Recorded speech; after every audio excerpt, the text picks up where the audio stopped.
Hey, thanks for coming back to the channel. The content on this one is going to talking about a tool that I got. I'm going to explain what it is and why I got it here in a second. But uh, there's three things that I carry, or two things that I always carry as an EDC. And I'll be talking about this thing as an EDC. I carry, of course, the preferred tool or weapon. I'm going to stop using the word tool unless it's a fixed blade knife. This is my primary. I carry a firearm, not always this one, but a firearm every day except when I'm sleeping, and then it's next to my bed. I do not carry an EDC defense purposed blade because I don't want to do wet work. If I have this, why do I need a blade? And people will argue, well, the get off me stuff. People that like knives will always say you got to have one and so forth.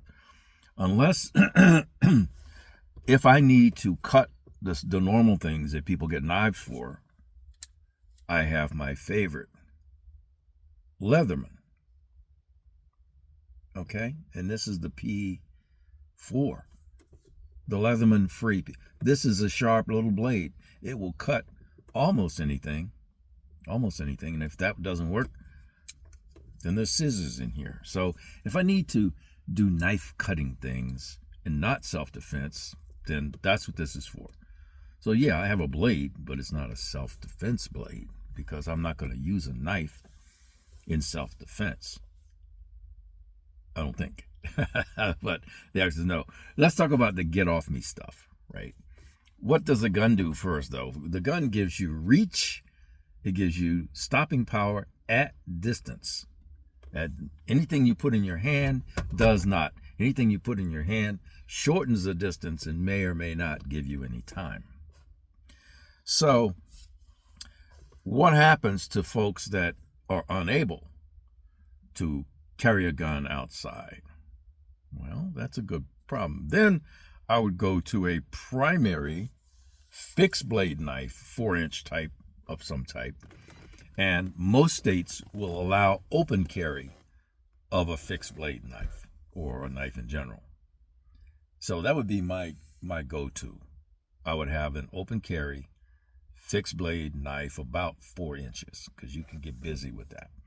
And it's enough to signal to people around you that you're dangered up to a degree, and they want to double think that. The other thing that I would carry, or that I intend to continue carrying, is this. This is a single piece, very hard wood, 36-inch long walking stick. And I'm old.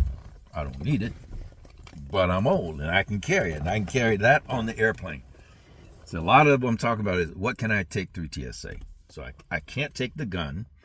I cannot take my Leatherman, which really makes me cranky. With this thing, I'm an aircraft mechanic, so with this thing I could probably overhaul all the Boeing airplanes. Now that's a joke. I'm a mechanic though, an aircraft mechanic, and a pilot. But this thing I found by accident in my feed. This is a stun gun. Not just any old stun gun. This is 25 million volts. Not 25,000. There's 25 million volts that comes out of this thing. Now, if you had electricity, you need amps and some other stuff to kill you. But this is a rechargeable. Oh, where can I show the recharge thing? Oh, the recharge is here. It's rechargeable, USB, the old mini USB. It's kind of cool because it shows the LEDs, the little LED shows battery level. Right? This guy here is the go button. Now, I have never, and I'm asking for you folks' help here, right? I've been carrying this for a while. One, because it looks like a pen. It has the same form factor. TSA is not going to check this. I mean, they're not going to know what it is if they did pull it out. They would think it's some kind of camera or something, right? Unless they looked there. And then they wouldn't know what it was. It's just such a small thing. But now it's dangered up now. It's dangered up. I can only hit this button that much. And that hurt my ears. That hurt my ears, man. I've seen a lot of these things, or stun gun. This is a stun gun, stun weapon at gun shows. You see them and you hear them across but they're big things, you know, and they're not going to really fit in your pocket. They're pink. They're putting on some ladies. This is a get off me tool. This is a get off me tool. Let me explain why. Look, I've never been in law enforcement. The only bad thing I've gone through is the gas chamber. I know what gas tastes and feels like. I don't like it, and I'm not going to be around it. So I know what that's like. I have never had to ride the lightning like some of you guys in law enforcement, or anybody went through the police officer student training academies in whatever state you're in, right? I've never rode the lightning. I have seen way too many videos of people riding that thing. Yeah, and the Lightning is a taser brand dart shooting thing, and it puts them on the ground, right? The documentation that comes with this says you get one hit of that button in less than 1 second, and if you hold it longer, you will destroy the pen. The business end has to be, let me lock this thing so I don't screw up, has to be up against the target. So this is a contact tool. Well, it makes sense because you're telling somebody, get off me. So they're already in contact. You're not going to go after somebody with this. This is don't come any closer, because now you're in arm's reach, right? This is a contact weapon. But this must be in firm contact with the threat. And it talks about, and it has a diagram of where, right? I'm not going to, this side of the neck and either side of the groin. They don't talk about going to the chest because there's usually too much coverage around here. So they go to the same places a Muslim's going to want to stab you in the neck. They're going to go for the neck, so you go for the neck. And then this area right in the shoulder. So, because this can get down in there, right? So this is a get off me tool, perfect for women and girls that are out with dickhead males, right? This will get a dude off you in a heartbeat. Now, I don't have people that I know that I could call and say, hey, come on, I want to ride the lightning. Please come hold me while I do that. That's not going to happen. That is not going to happen. For a lot of reasons. I'm not going to ride the lightning on this thing. But it hurt. I did try it on myself for more than 1 second, but less than 2. Trust me. This thing hurt. And I put it on my thigh, and I put it on my forearm. And I don't know how many of you have been stung by wasps and hornets. Multiply that times 100,000. That's what this feels like. And it's worse. And the documentation on it says it'll put you on the ground. If you just hold it, it'll put you on the ground, and you keep the button going until it's out of battery. There's no limit. Because it's not going to kill anybody, but it'll put them on the ground.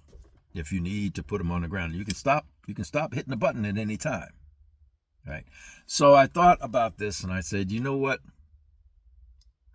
I would like to have a get off me weapon, a get off me, or don't come any closer within, and then I launch.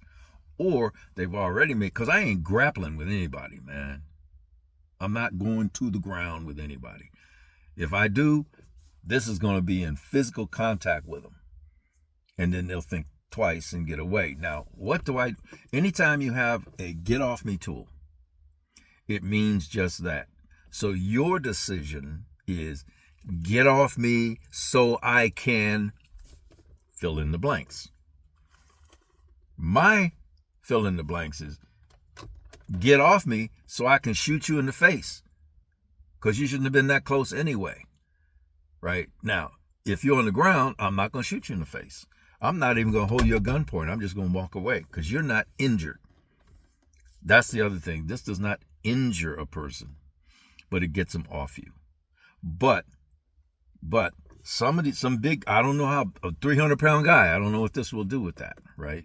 But it will get somebody off you so you can at least get distance between you and the other person.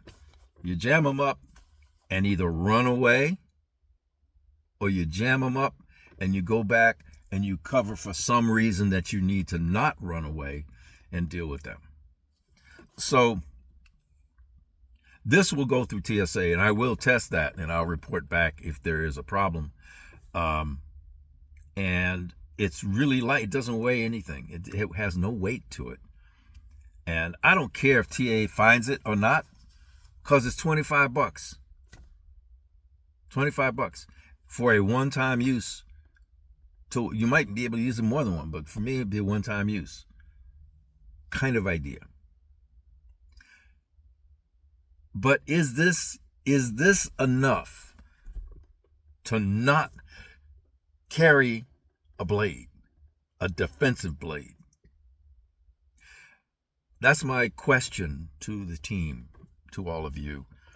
I'd sure like to hear your thoughts, to the degree you have any, on the subject.